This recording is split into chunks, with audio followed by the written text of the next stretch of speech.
Welcome to the Final Score Network and the Final Score Podcast, presented by Team Anders Realtors. I'm Andy. He's former NCAA student athlete and co-host. Ryan, Cam, two-hand monster flush off the inbound. Ryan, Cam, slam, jam. Subscribe to us on Podbean, the Apple Podcast Store, Spotify, or anywhere you get your podcasts. Follow us on Twitter at TheFinalScore35 and TikTok at AGSpartanFan35. Oh, and one more note before we get started. I'd like to apologize to anyone I've not offended yet. Please be patient. I'll get to you shortly.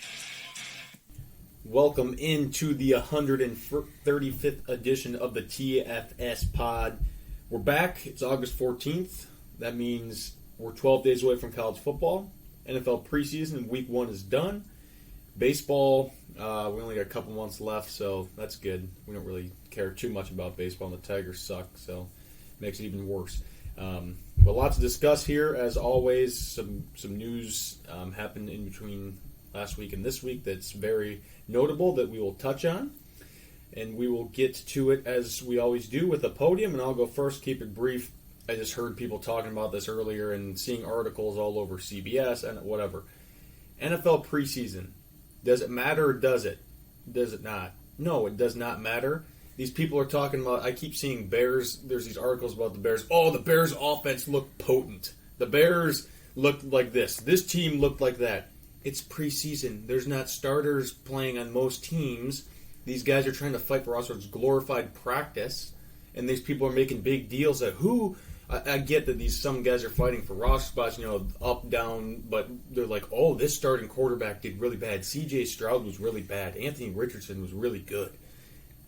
Doesn't matter until September, 7th, when the Lions play the Chiefs. That's when it actually matters. These preseason games are all a joke. The Lions went 4-0 in 7 or 8, whatever year they went 0-16. 4-0 in preseason, 0-16 in the regular season. It does not matter. You can win them, you can lose them. It's about getting experience and practice against other guys other than your own guys. It does not matter. These people making a big deal of it need to shove it because it's not legit. Talking to you, Bears fans, you're annoying.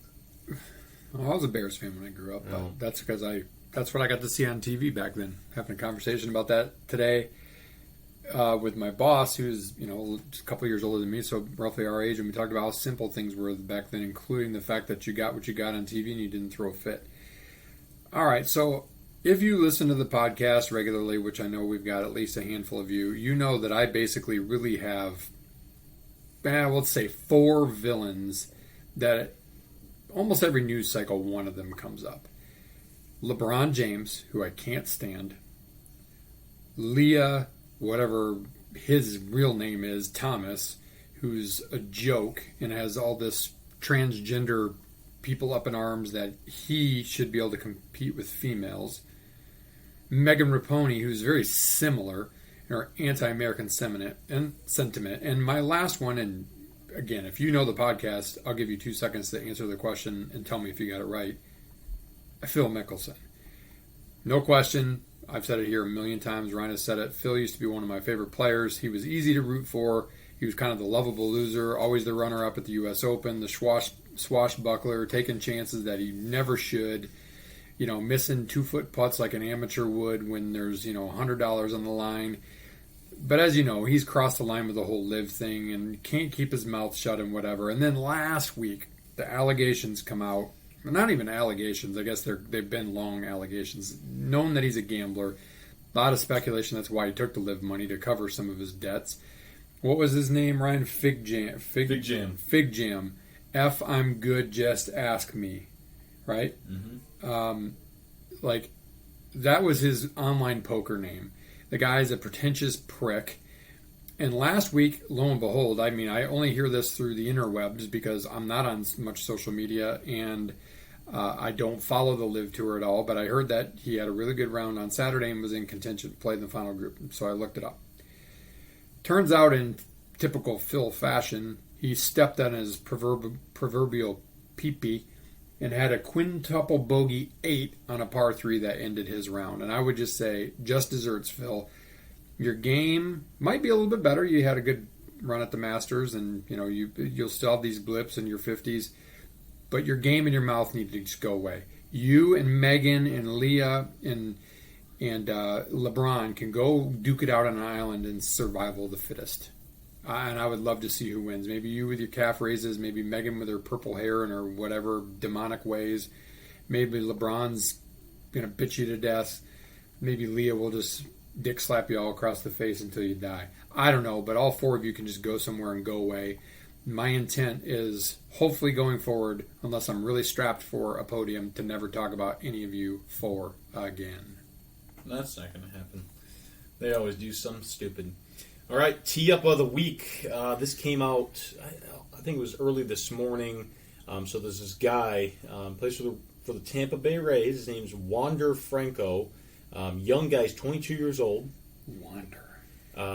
He's basically. I wonder why he's effed up. Put on this list. What's this list called? It's going to be the sex offender list eventually, but he's put on. Where they place him on? Where's this thing called? Restricted list for some social media stuff going on. They're investigating him. He's suspended at least 6 games. It has to do with him having an alleged relationship with a 14-year-old girl. What a freak. I mean, this dude's 22 years old. He's a really good baseball player, shortstop. He's an all-star this year. And you do this? Like, what is wrong with you? Like, these people are so messed up. It's the Epstein effect. Oh, that's just disgusting. The liberal media effect. I hope he gets get away with it. I hope he gets castrated. Robert Kraft. He did it. Yeah. Remember? Yeah, After the Super Bowl a couple years ago. Nothing ever happened with that. These people are freaks.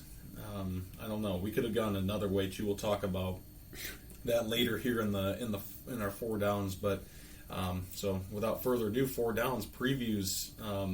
We only got 2 more left. Yeah, 2 more, and then I figure the week after next you can do a Lions preview, and then that brings us into our regular college football week 1. Yep, and speaking of Big Ten in our previews, now a word from our Big Ten segment sponsor, Norris Sports Group.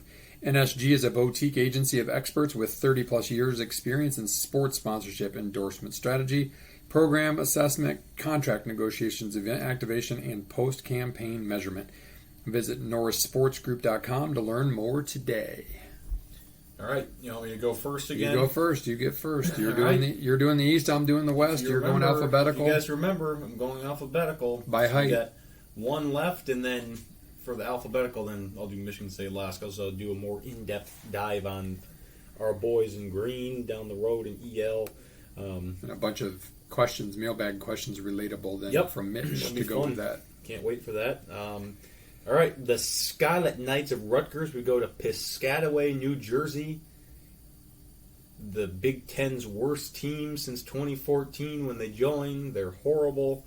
4-8 last year. Overall, 1-8 in the Big Ten. I don't even remember who they beat with their 1-1s. Probably Northwestern. Indiana. That was Nebraska. It was what? Oh, they were 1-8. You're right. They're Indiana. That's the only one. 24-17. Nebraska. No, Nebraska beat them 14-13. Oh, they did. Oh, I don't remember that. So, Greg Schiano's back. This is going to be his 5th season back from his thing. Rerun. But yeah, he was there for a while, and he was very successful. That was Big East for a minute when they were good. Then he left, and they went to the AAC for a couple years in the Big Ten. So he's 12-22 there. Not great. Their recruiting also not great. 11th out of 14 in the Big Ten. They need some help. They did lose some key guys.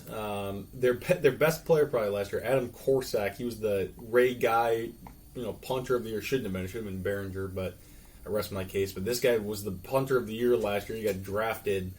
He's gone. So this is probably their best player overall.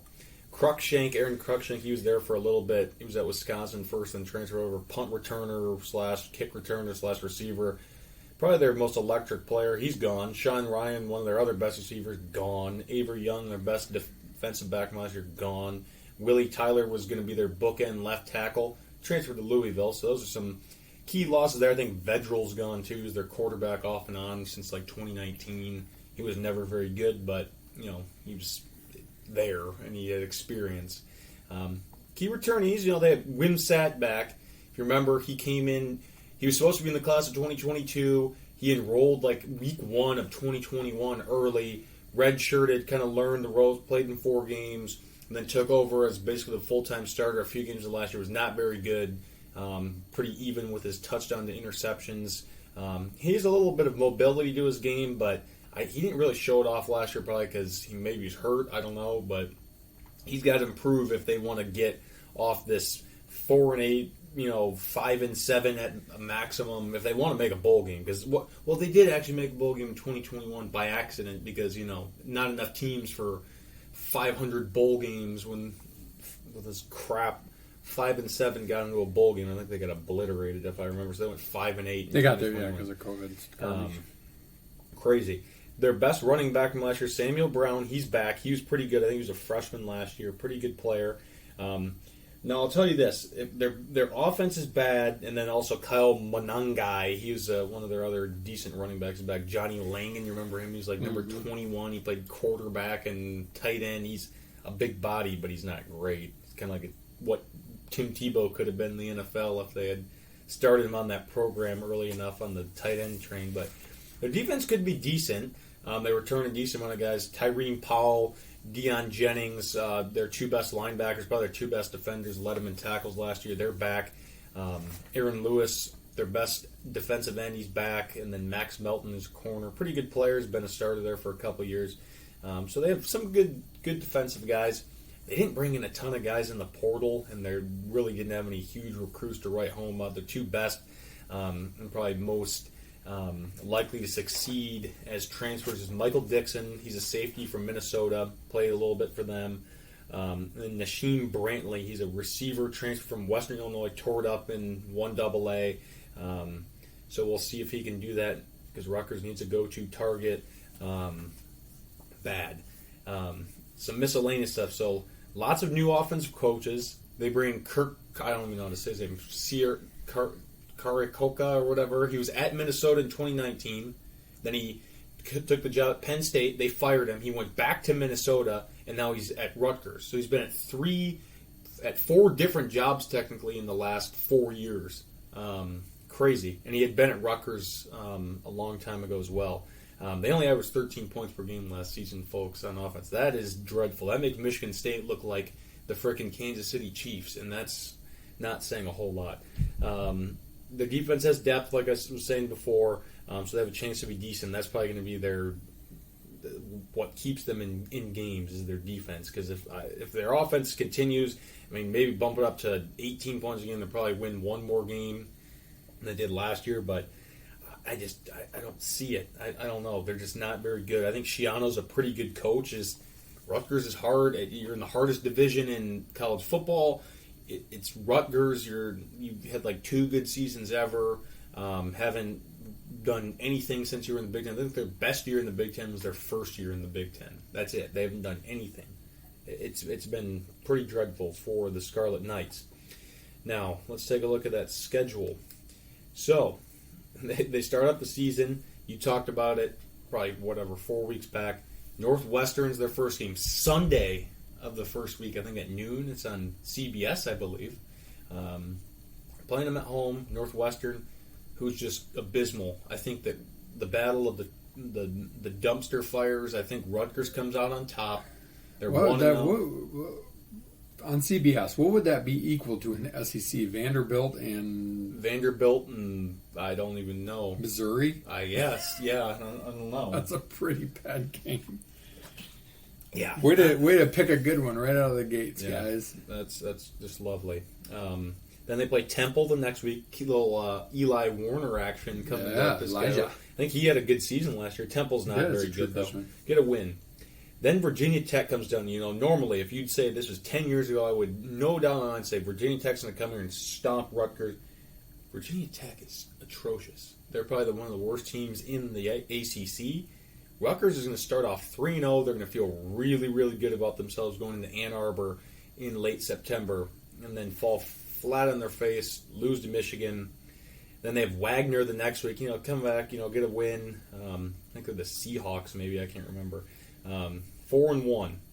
Then the fun begins. They go to Wisconsin, L. Michigan State at home, L. At Indiana, L. Then they have a bye. Their last 4 games are at Ohio State, loss. At Iowa, loss. At Penn State, loss. Home against Maryland, loss. 3-0 out of conference, 1-8 in the Big Ten, 4-8 once again. Tied for 6th in the Big Ten East. No bowl game. No nothing. They're just collecting their TV money to pay for other stuff for the school. I got Rutgers actually worse. I've got them starting 2-0, then losing to Vatek, then at Michigan, who they actually do play tough, and I think they might play them okay. They have played them well. Wagner, that's a puppy. That's a gimme. And then I've got them losing out, and it's actually they play Ohio State, I believe, in Rutgers, but it doesn't matter. Ohio State's going to throttle them. So I've got them going 2-1 out of conference, and a big fat 1-8, tied with the Hoosiers in the Big Ten tied for 6th in the West, 3-9 overall. The thing is Schiano is beloved. He earns money, gets money from the boosters. Nobody holds it against him because nobody expects Rutgers to be good. But now it's going to be getting in there. It's going to be 6th season, 7th season. They're going to start to go, maybe we need to figure this out. So I guess they go 3-9, and Schiano either feels the heat and bolts, or he's on the hot seat for sure. Yeah. All right, your turn. All right, my West. turn. I am going worst to first. Got to think back. So far I've done Northwestern, Purdue, Nebraska, Illinois, and then Minnesota last week. And so this week it is the Iowa Hawkeyes. You know who that leaves for next week. The 5-year conference trend going back to 2018, 5-4 was good for tied for second in the West. Tell you 5-4 doesn't tell you for second in the East ever. 2019 a step up, 6-3 and third in the West. So funny how it goes. A better record but worse in the league. 2020 the throwaway season, 6-2, second in the West. 2021 the banner season, 7-2, first place, tied for first place. Got the nod and went to Indy. And then 2022 5-4 again, tied for second last year. So always a winning program. Under Ferentz and long stay coach there, by far the most tenured now that Fitzgerald is out. So, Iowa has a measure of success. Last year, I picked them 3-0 out of conference, 6-3 Big Ten, 9-4, and winning the West and going to the championship game. They went 2-1 out of conference, 5-4 in the conference, 7-5 overall, tied for second. And instead of the Citrus, they went to the Music City Bowl. Not a horrible season, but we're going to get into it in a minute. It's one of those that if they had just, an eyelash more of offense, if they had a pulse on offense, who knows what they would have been. All right, so looking at 2023, the operative words for Iowa going into this season: gambling and offense. No, not as in a swashbuckling gambling style of offense, though Iowa fans would swoon for that. Gambling as in how many players might the Hawkeyes lose to what appears to be a deepening gambling scandal in multiple sports at the University of Iowa, also Iowa State, something about the state of Iowa. I don't know what's going on. Survive that somewhat unscathed, then we need to talk about an offense that was, downright offensive to watch last season. Iowa averaged less than 20 points per game last year and was still a choke job against Nebraska from a return to Indy. In fact, take that gag away and hit the 8-win mark for the 7th time in 8 seasons, the outlier being that COVID season that doesn't count. Iowa brought in a bunch of key transfers, including a solid quarterback, but it did not fire its offensive coordinator. So, will this year bring more of the same agony, or will Iowa rise up and take the easy-to-take West? Look at their offense. If it feels like all the eggs are in the Cade McNamara basket, well, you're not wrong. They are. And just last week, he suffered an injury in practice that had Iowa coaches, teammates, and fans clutching their chests. Sounds like he'll be okay, and Iowa better hope so. He is likely the difference between sure contender and middle of the road in the much lesser of the two divisions. So why the hype? Well, he led Michigan to the CFP 2 years ago and then was unceremoniously benched last season in the name of Harbaugh not getting a transfer out of his quarterback, JJ. Well, McNamara led them to the CFP. So getting benched and then deciding to leave, he brings a chip on his shoulder, and he's got some game too. But what about the weapons in the Iowa offensive line? Can it collectively turn around an offense that was 129th in total yards per game, 122nd in the nation in scoring, and 128th in third down conversions, and last in the Big Ten in rushing? Let me remind you, there's like 131 D1 teams, so that's historically bad. The ground game, as bad as it was last year, is in good hands with the 1-2 punch of Caleb Johnson and LaShawn Williams. Johnson had just under 800 yards behind what was an uncharacteristically poor front five. Shore up the offensive line, which returns all its starters and dipped into the portal, and Iowa should see a jolt in the arm when it comes to the ground game. Guard Connor Colby is the linchpin, and again, if the line can reestablish, watch out, because we know this. Iowa always has world-class tight ends as weapons. This year there are in fact 2. Luke Lachey, who caught 4 of Iowa's 7 touchdowns last year, and former McNamara teammate Eric All. Find a game breaker among the returners at wideout or the transfers, and the offense has to be better, right? Defense. The 2022 defense was really incredible, and in typical Iowa reload fashion, it likely will be again. There are some big missing pieces, like tackling machine linebackers Jack Campbell and Seth Benson. Cornerback Riley Moss is gone, and backup turned 13th overall pick Luke Van Ness. But don't expect much, if any, drop from that D-line that finished second in the nation in total and scoring defense, 6th in pass defense, 11th against the run, and 10th in third down stops. It all starts up front with tackles Logan No D Lee from Rockford, and not from Rockford, and Noah Shannon, who excel at gumming things up in the middle. Deontay Craig and his 7 sacks from the outside return too. While I will miss a playmaker like Campbell for sure, UVA transfer Nick Jackson and senior linebacker Jay Higgins are poised to be next man up. Where Iowa has been sneaky great for a while now is the secondary. Despite key losses like Moss and stud safety Kavion Merriweather, the defensive backs will be among the best in the nation yet again. Sophomore Xavier Wankpa, a former 5-star recruit, is expected to replace Merriweather at free safety, and back is Cooper DeJean, future NFL mainstay who had 75 tackles, 5 picks, and 3 of those returned for touchdowns last year. Special teams wise, Iowa has arguably one of the best punter-kicker combinations in the country in senior punter Torrey Taylor and sophomore kicker Drew Stevens. Taylor averaged 45.4 yards on 82 punts last season. He was busy. He was pretty good inside the 20, if I remember correctly. He was second-team All-American. If you remember, in the Big Ten, had Bryce Behringer, who was killing it for the New England Patriots already, Michigan State punter. Stevens made 16 of 18 field goal attempts. Again, I mean, in a team that didn't score much, he was pretty much money. Add to the fact that Iowa always finds a sneaky good return man, usually a white guy, and special teams might just win a game for Iowa this season. Final take, as bad as that offense was last year, in some respects, historically bad, Iowa was still in every game but the Ohio State shellacking. Imagine what an average, or dare I say, above average offense will mean coupled with this defense and special teams unit, especially in the putrid West.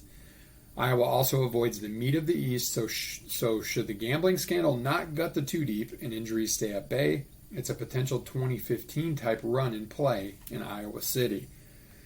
I'm going to go, looking at the floor and ceiling, I'm going to go with a floor of 8-4 and a ceiling of 11-1, Hawkeye fans. Breaking down your schedule, you start with Utah State.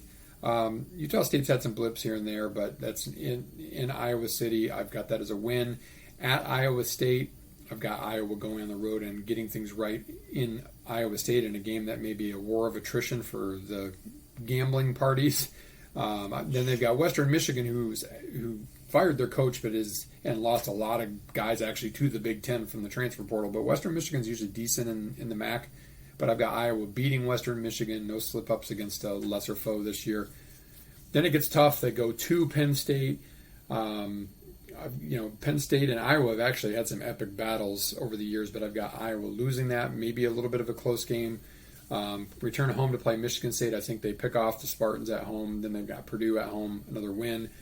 Go to Wisconsin, which is really probably like that pivot game for them. I've got them losing at Wisconsin, and then I've got a run on the table on the way out, winning at home against Minnesota, beating Northwestern at home, smashing Rutgers, one of their easy East foes, at home, beating Illinois in a little bit of a payback game from last year at home, and then paying back Nebraska as well. So do the math. That's 3-0 out of conference, 7-2 in the Big Ten, 10-2, and a tie for first. Not making it to the Big Ten title game because of that loss to Wisconsin, and a trip to the ReliaQuest Bowl, a.k.a. Tampa Bowl, a.k.a. Outback Bowl. So Of course, if McNamara gets hurt, all bets are off. But I do think that they're going to make at least, marginal improvements and gains on offense to go with a defense that really is always pretty good with Phil Parker at the helm. I think Iowa is in store for a really good season. Again, put them in the East, they're probably like a 7-5, 8-4 team because I don't know that they can beat Penn State, Michigan, or Ohio State. If they were to get to Indy, I don't think they would beat any of those three there either, but I do think by Iowa standards they'll have another solid football season. Well, I promise we didn't copy each other because I have the exact same thing you did. Great minds think alike, I guess. Right. You looked at my paper. Right. All right. That's the previews for this week. Let's bring it to the hodgepodge / mailbag of the week. Touch on some stuff real quick, and then we can rip through. I'm going to give you one first. This is not like something to necessarily talk about or whatever, but how is this for your mind-blowing statistic of the week? Larry Fitzgerald, former stud Arizona Cardinals receiver, we got to meet him out at Kurt Warner's thing when you were younger, had more tackles than dropped passes in his NFL career. I knew that. That's crazy. Think about that. As a wide receiver, he had more tackles than dropped passes in a lengthy and good career. Yeah, he played for the Cardinals. A long time. That's special. Yes, he was special. News from the last week that we'll touch on quick. So James Harden, everyone knows him, plays for the 76ers. Requested a trade, earlier this year, they're like, I want out. And they're like, nope, we're keeping you. Then he comes out today or yesterday bashing the Sixers owner, calling him a liar. I want to I'm not showing up to whatever. The same song and dance with this guy every time. He wants all this money. He's getting old. They're like toddlers. They plug their nose, they stomp their feet, and they I want what I want. Like, screw the NBA. Yeah, it's stupid. I don't know. If the only thing he's good for is he's played for so many damn teams. He's good in the immaculate grid game. Right. Don't know if you saw this, but Auburn, there were some comments from their first scrimmage the other day and said the quarterback battle's down to 2, and that 2 does not include Peyton Thorne, so he will be their third string quarterback. Too bad. Yeah, I'm telling you, like, more of that stuff needs to happen in the transfer portal for these people to wake the frick up.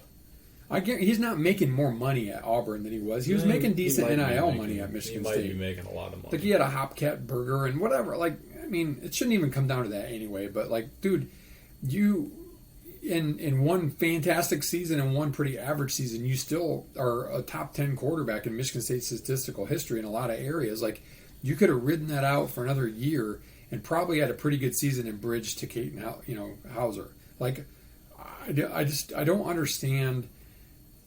Unless you're like a Keon Coleman and you really don't give two shits about anybody but yourself. Like, Peyton Thorne was a leader. By all accounts, he was a leader and he was well liked and he was well respected. And like, so what did you leave for?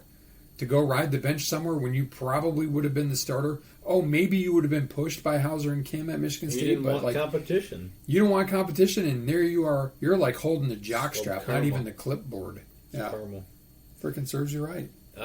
This came out today. This is pretty wild. So Michael Orr, everyone knows him from his story in the movie Blind Side. So it's Michael Orr, subject of The Blind Side, alleges Toohey family never adopted him, cut him from film profits, and they're a bunch of liars. Yeah, I was talking to a coworker because I mentioned that, and I read it, and it's pretty legit, like his stuff, but why would he come out with this like now? That movie came out in 2009. Right. Yeah. It's 2023. That's 14 years. And the thing is like, I think I haven't read it, but from talking to somebody else who read it, their understanding was he probably has beef with the production company, but it's going off after the family for whatever reason. The family that in some way, shape, or form bailed him out. He said that they never legally adopted him and whatever.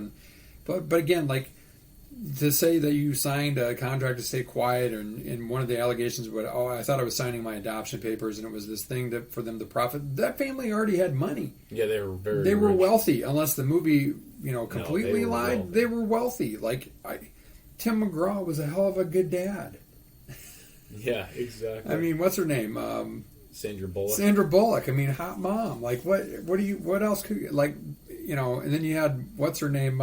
Phil Collins' daughter was your sister. Like, Yeah. But seriously, I mean, 14 years ago, dude, I'm sorry. I don't know. Like, right. Like, let this play out. The media portrays whatever it wants to portray, and they make, in this case, I'm not going to, I'm going to go there. I'm not going to say this is what's going on, but let's put two and two together. The media likes for all white people, especially wealthy white people, to be considered racist. Michael Oher is from the inner city black. You do the math, whether that's the truth or not. But here's the thing: is that was 14 freaking years ago.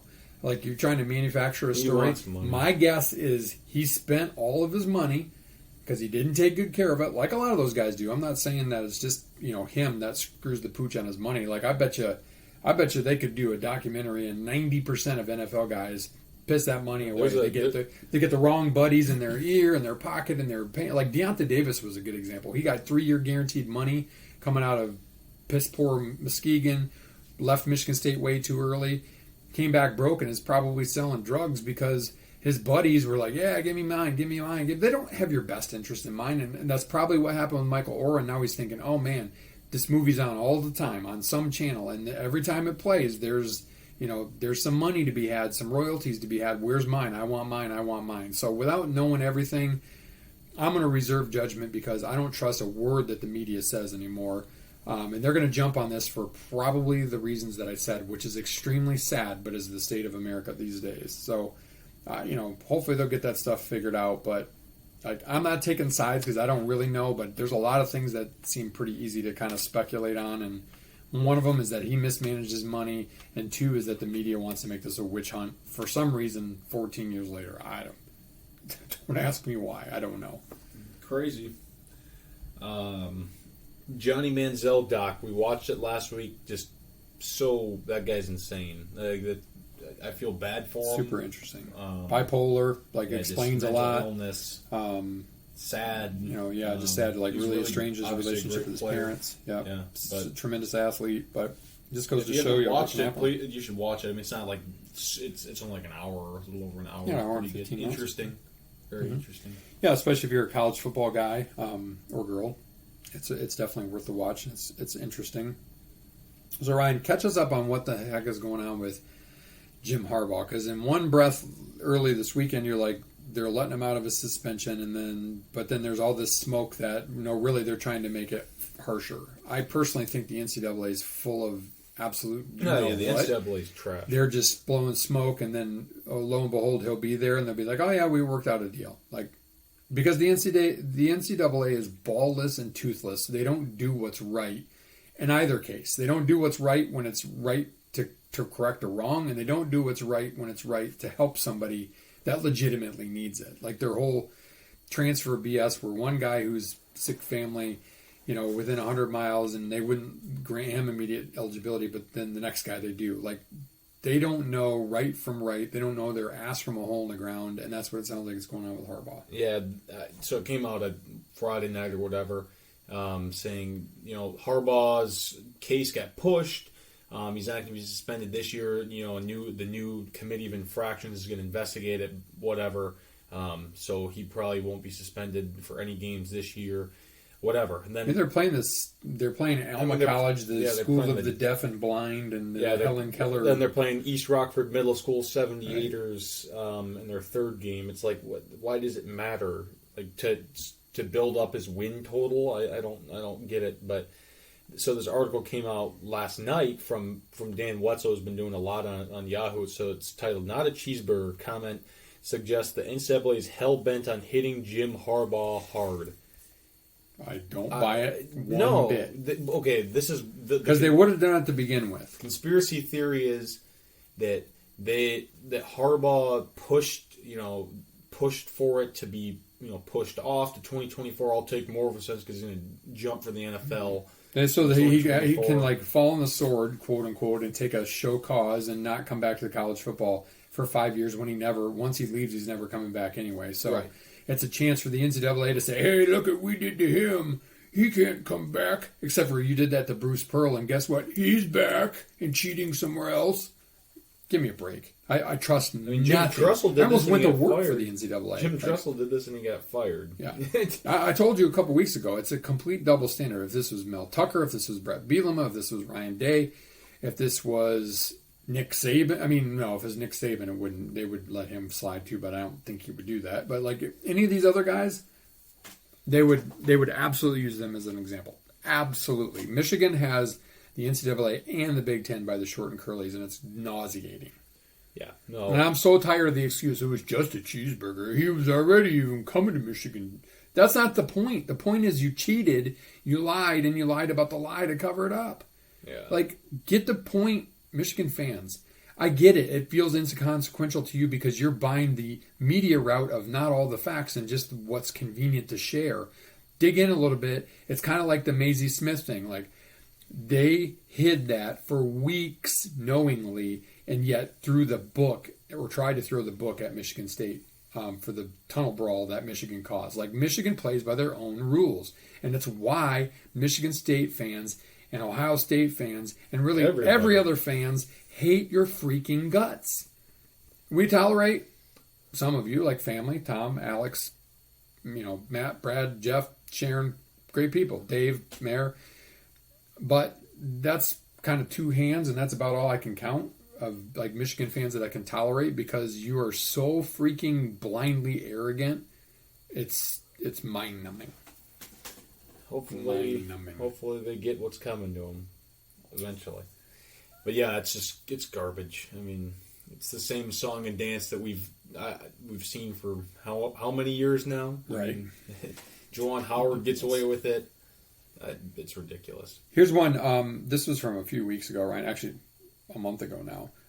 Fox Sports ranked the top transfers in college football since 2000. So I wanted to just go through what they said as their top 10 and see if you agree or think they should have been higher. So in some of these, for some people who don't follow it that closely, might be a little bit of a surprise. Number 10 on their list was J.J. Watt, who was a 2-star coming out of high school and went where? Central Michigan as a tight end, and then transferred to Wisconsin. The rest is history. He's an NFL Hall of Famer, so I think that's pretty hard to argue with. Another Wisconsin guy, number 9, who really actually was probably this was before it was complete Wild Wild West. It was grad transfers could transfer without sitting out before they changed the rules, but Russell Wilson at Wisconsin, I think he put Wisconsin on the map. Yeah, he was awesome. Justin Fields, number 8, another Big Ten guy from Georgia, highly touted. Didn't want to sit. After he sat his first year behind Jake Fromm. And then decided to leave. Number 7, I personally think higher because if you look at it, like he did more for this team than most of these guys did in a season, except for maybe Russell Wilson, Kenneth Walker. Yeah. With number 7. Hard to argue with this. Number 6, Jalen Hurts. Yeah, runner-up for stud at Alabama, then a stud at Oklahoma, now in a Super Bowl champion. Super Bowl runner-up, sorry. Number 5, Cam Newton. Started at Florida, went to junior college. Yeah. He had all kinds of a mess, but they won the national championship at Auburn. Number 4, Caleb Williams, USC. I think he's a little high yet because while USC's better, he hasn't gotten them to the playoff. Heisman, but yeah, but he didn't get them to the playoff or anything. So I don't think 4 is a little high for him. Kyler Murray, Oklahoma, originally committed to Texas A&M, then was a stud at Oklahoma for sure. Speaking of somebody who backed up, Baker Mayfield, Oklahoma, after Texas Tech, number 2. Stud. Another one. And then number 1, Joe Burrow. Yeah. Sat at Ohio State. Arguably the best single season in NCAA history from a quarterback. Yeah. I just thought that was an interesting one. I mean, yeah, that's a good. I saw that too. It was a good article. A lot of good names in there. All right, one other thing, and I'm not going to hit it in depth, but we talked a little bit, obviously, last week about the conference redo. So, in terms of any new news, the ACC voted Stanford and Cal no for ACC expansion, which is a pretty bold stance because that means the ACC stands pat, and they still have 2 to 3 pissed off teams that want out. Yeah, Florida State, Clemson, and Miami. Now, I get it. On one hand, I think their commissioner, the old Northwestern athletic director. Yeah, Phillips. On one hand, I get it. Like, the members are saying no, and I can't remember. Do you remember who voted no? It was like Florida State, Clemson, and North Carolina. Okay, there you go.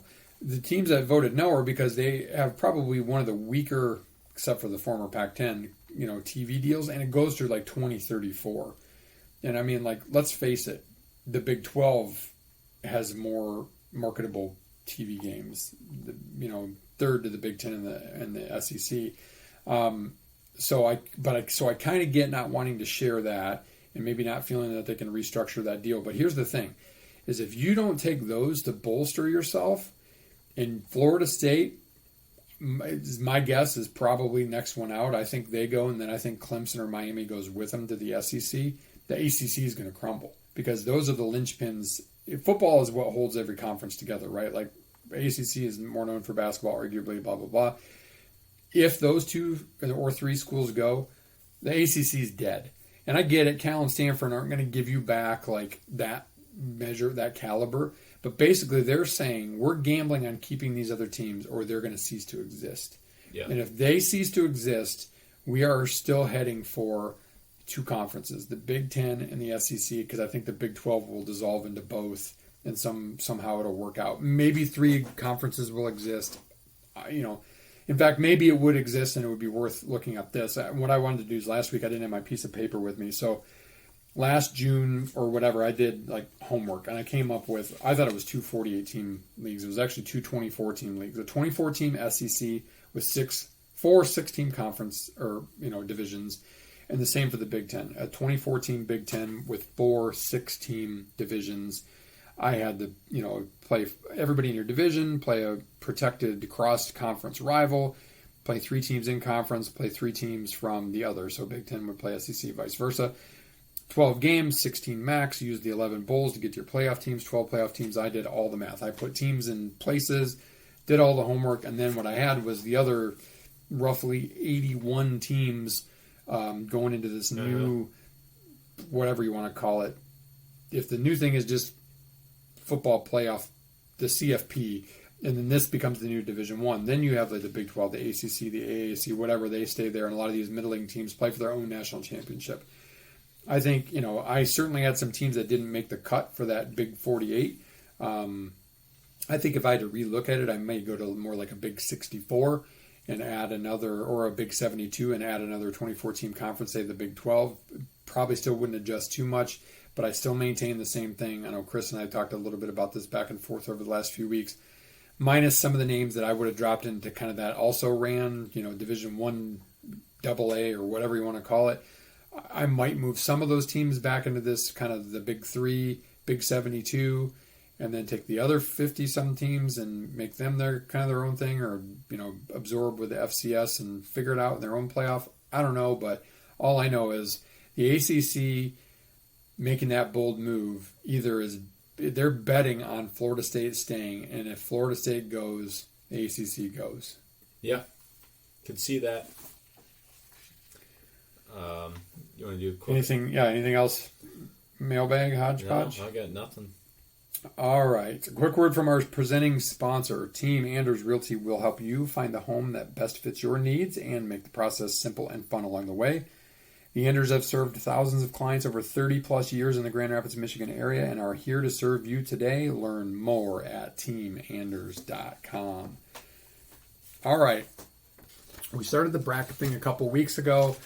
We did quarterbacks, we did wide receivers, and we did running backs and wide receivers / tight ends. This week we're going to do defense. I'll give you a heads up, Ryan. Next week we're going to do coaches, and then I don't know. We might not need a bracket category once the season starts. Yeah, we can do something. I have some. I'm working on some research I can send to you. Okay, cool. All right, so this is based on last year's rankings. Primarily scoring defense, although you can kind of put 2 and 2 together that if you're really, really good in scoring defense, you probably have at least 1.5 parts of your defense that are among the top couple in the conference. So this is based on last year's ranks for seed, so it doesn't take into play necessarily changes. Ryan obviously has done homework on 6 out of 7 teams in the East. I've done it so far on 6 out of 7 teams in the West, so we know enough. So we're going to go with it. So first, you got your number 12 seed Northwestern against 13 seed Rutgers. Northwestern. Yeah, I mean they've got this new defensive coordinator. He's supposedly good. He's their new head coach. I don't even know coach, their offensive coordinator. So I'm going to go with him. Northwestern really doesn't have much of anything on their roster to be honest, but we'll go with that. 11 seed Nebraska against 14 seed Indiana. Nebraska, they got that guy Satterfield from South Carolina is a pretty good offensive coordinator. Yeah, I mean Indiana's dog meat across the board. I couldn't tell you who their coordinators are. Then here's the team that probably low for this year, but from last year, number 5 Penn State. We have them both facing off against Northwestern. Penn State. Yeah. Penn State, not even close. Good defensive coordinator. They're good. Good blitzing team too. Then you've got number 6 Wisconsin, so kind of uncharacteristically for them last year against Nebraska. Wisconsin, they got what's his name now? Phil Longo's their new offensive coordinator. Then Tressel's the DC. Yeah, that's right, from former Michigan State coach. Yeah, yeah, I would agree. I would go with Wisconsin as well. Then you got again another, and we knew it though. 7 Ohio State, 10 Purdue. 10 Purdue kind of struck me because they actually had some pretty talented guys that they lost, but they gave up a lot of points last year. So, Ohio State. Yeah, I'm going to go Ohio State as well. So far, chalk. Number 8 Maryland against number 9 Michigan State. I hate to say it, but it's probably Maryland. See, I think with what I'm by a little bit of the hype, but with what Michigan State's got coming in, I think defense could be the strength for Michigan State this year. I don't believe in Scotty Hazelton at all. I'm sorry. I'm not a fan of the 4-2-5. There's no doubt about that. Like, take your personnel and don't fit them to your scheme. Fit the scheme to your personnel. And it's hard to recruit a bunch of Darius Snows because they just don't exist. Right. So last year's number 1 overall defense, then Illinois against number 8 seed for you, Maryland. Illinois lost their defensive coordinator from last year. Purdue. It's Henry now, right? I got to go with Maryland. I don't think Illinois is going to go the upside. Yeah, and I'm going to go Illinois over Michigan State because I did their preview and I know that they did lose quite a bit. They lost a 4th or 5th pick in the draft, but they're going to be solid. Bielema he founds it on defense, so they're going to be good. Number 4 Michigan against we both had them against number 5 seed Penn State. Penn State. Yep, I'm going to go with that too. I think Penn State is sneaky good this year. Number 3 Minnesota. I did them last week. They lost some decent guys, but they have a really good defense back. They're horrible rushing the quarterback, but and we both have them playing against Wisconsin. Wisconsin. So you're going to go with Wisconsin. Longo's really good. Yeah, Wisconsin just has a propensity and a knack, so I'm going to go with that too. A little upset there. And then Iowa against Ohio State. Iowa. Yeah, I just did Iowa, and even I noted all those guys they lost that were really good. They're better than Ohio State, no question about it. And then, so you've got 5, 6, 2, 8. So you have got Penn State against Wisconsin. I'm going Wisconsin. And I'm going Penn State. And then you've got, who was your 2? Iowa and Maryland. Iowa. And then I've got Iowa and Illinois. I'm going to go Iowa. And then you've got... I'm going Wisconsin. So you've got Wisconsin as your best defense, and I'm going with Iowa as the best defense. So I think this is one of the first times that we've varied, actually. I think Wisconsin's defense is very underrated. I mean, they might need it they've got a good, we'll find out more about Wisconsin next week, but they've got a good quarterback coming in, but they've been kind of struggling, and they're supposedly changing their offense with air raid. How, with what you've got in the cupboard, I'm not really sure. I'm not a huge fan of that, but whatever floats your boat, Badgers. Yeah, we'll take it. All right. Golf time. 4th down, golf time. Lucas Glover got to wear some oven mitts. The man's on fire. Well, and he kept putting his hands in the ice yesterday. Yeah, good for him, man. First person over 40 to win back-to-back tournaments since Vijay Singh. I saw some other crazy stat about over 40 and whatever. But like he literally, if you watch, was putting his hands in the coolers, and this dude doesn't play with a glove. He claims he'd be a 10 handicap with a glove. So in that sweat box, it was like 105 degrees with the feels like temperature and high humidity in Memphis. And I mean, minus like this, he kind of hooked on 17 and had to save a par there. Like he hit 2 money drives on 18, which is a brutal finishing hole for those guys. Right.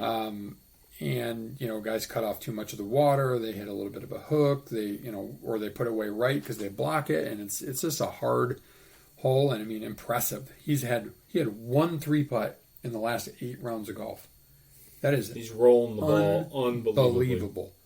1 3-putt, guys, in 8 rounds of golf.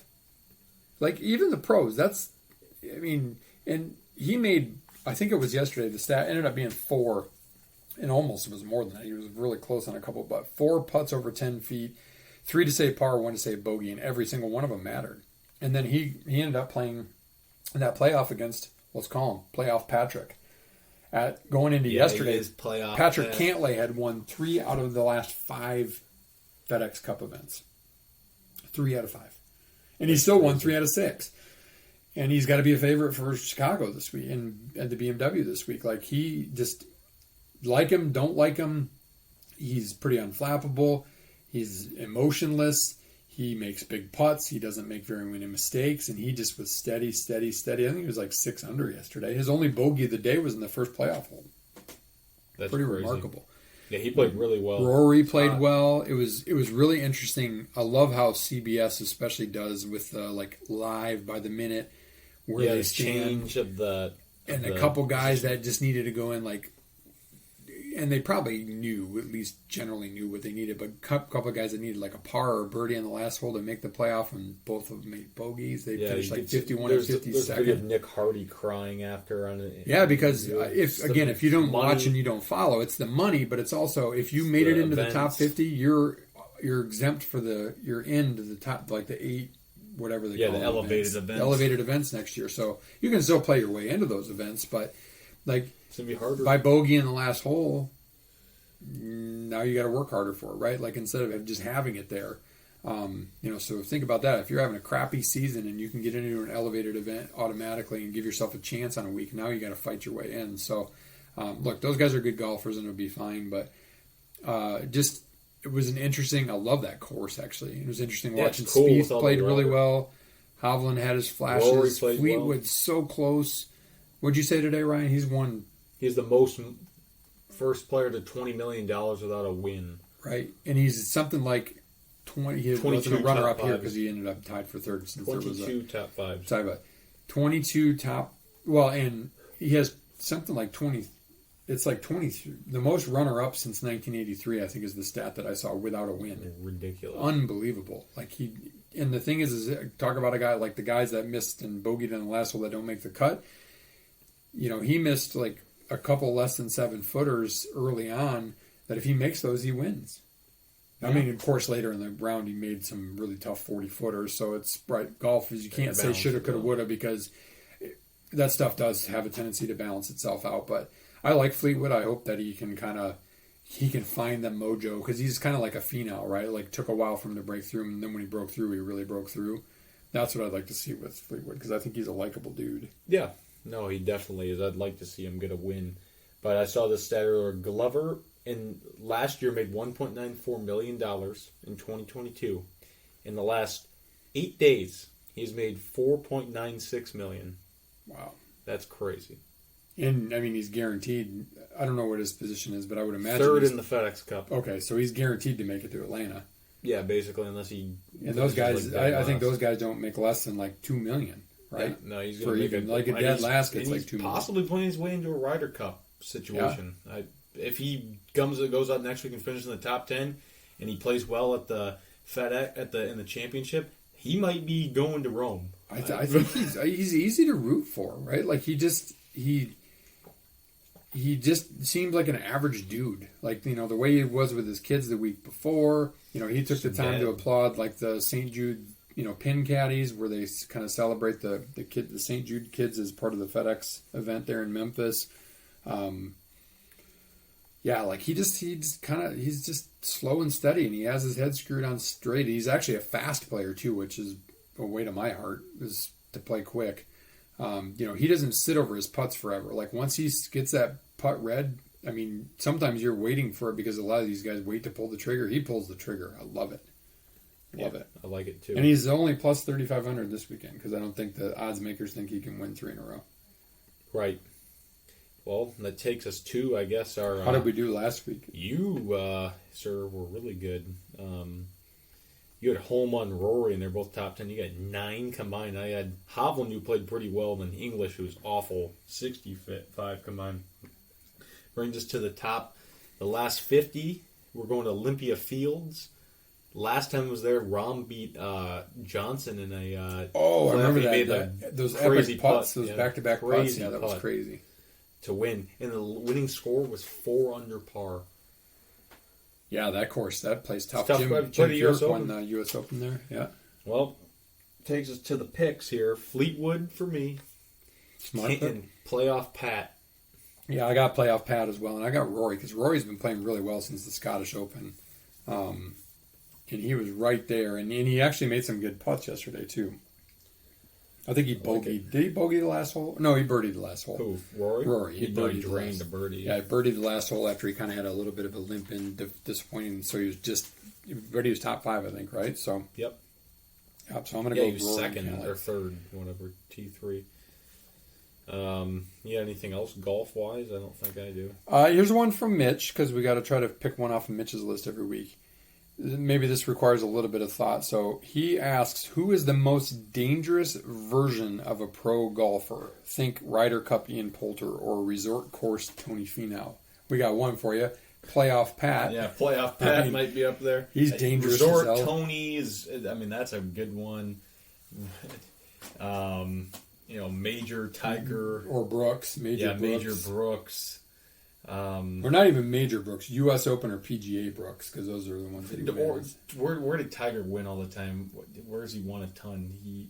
Pretty even across the board. He's won a ton at Arnie's place. Yeah, it's true. Trying to think. I don't know. That's a good question. I mean, Ryder Cup, Ian Poulter is really good. Augusta Phil. Vegas Phil. Yeah, Vegas Phil. Right. Dang, that's a good question. Any lefty Augusta. Yeah, seriously. Weir, Bubba, Phil. Yeah, seriously. As far as Harmon isn't one there. Right?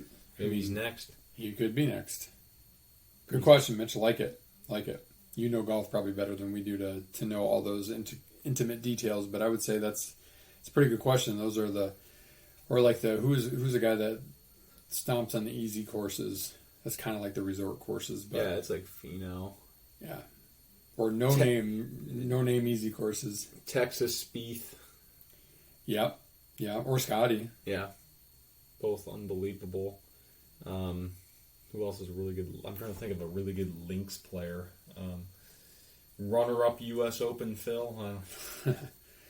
Yeah, I mean, there's a lot of good links players out there, or a lot of decent links players that consistently, kind of run up there. Actually, Spieth is one of them. He's really good on the links. Yeah, because of the Texas golf. I feel like someone plays really well. John Rahm always plays really well at Torrey for some reason. Yeah, that's true. He always tears Torrey, that John place Rahm, apart. Yep. Phil always plays well at Pebble because wasn't his grandfather a caddy there or something? I don't remember that, but it could be. I don't know. That's a good question. I don't know if I have an answer for that. Oh, we just gave a bunch. Yeah, not a definitive answer, but all right. Do you have anything else, or were you good? That's it for me. We'll sprint it home. Big Ten football coach with the most to prove in 2023. Well, precursor to the bracket for next year. I mean, new guys are kind of off the hook. They kind of inherently have something new to prove or big to prove because they're new, and it's like, why did we, you're going to be the savior or whatever.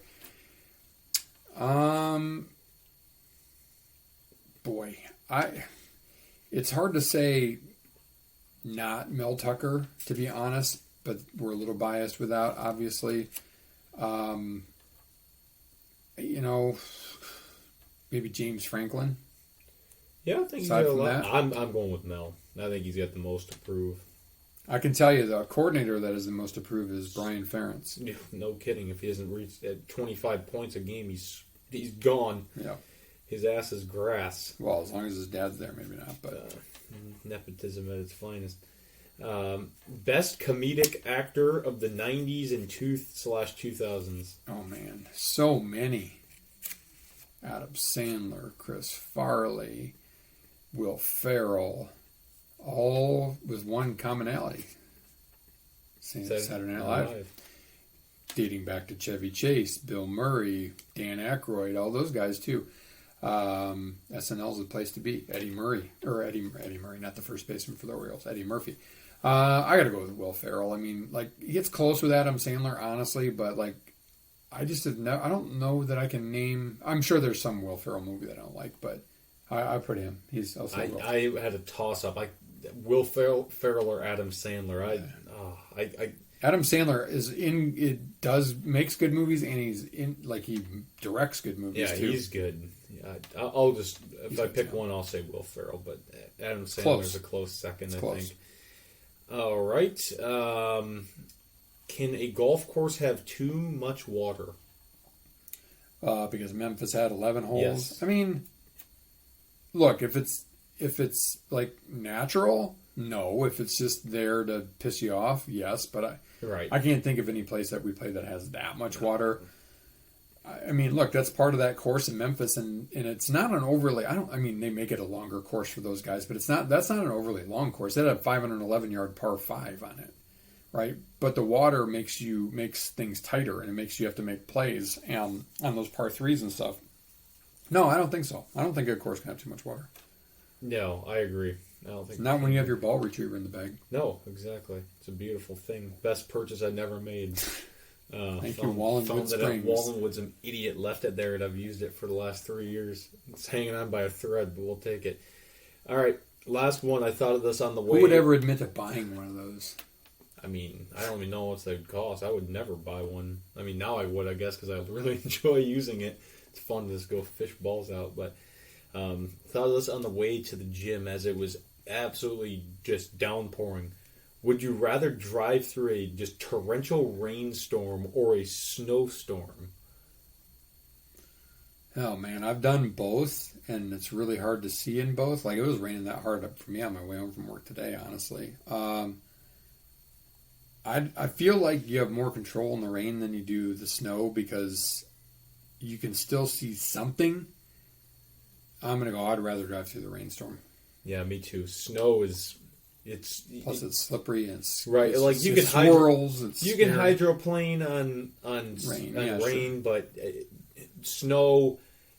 Because the trucks just blow past you, and it swirls like a tornado. There might be black ice underneath the snow. It's hard. I'd rather have torrential rain and just throw my flashers on and go slow. My car that I have now is an absolute beast in the snow. Now it's a lot better than my other car was, but still, it's scary. Yeah, definitely. All right, that's 135. You believe that? 135. Wow. Next week we'll do the real team, the best team. I'm just kidding. Our favorite team, Michigan State. Be probably a little longer preview for that one from me, and then we'll make some picks for week 0. Do some spreads maybe. Right, we're already to that part. That's of the crazy. It's Man. crazy. I love it. And then we'll have the last round of playoffs for the PGA Tour, and then a little break, and then Ryder Cup late next month over in Rome. It'll be fun, but we're close to full-time football. I'm excited for it. Meantime, as Lou Holtz once said, motivation is simple. You eliminate those who are not motivated.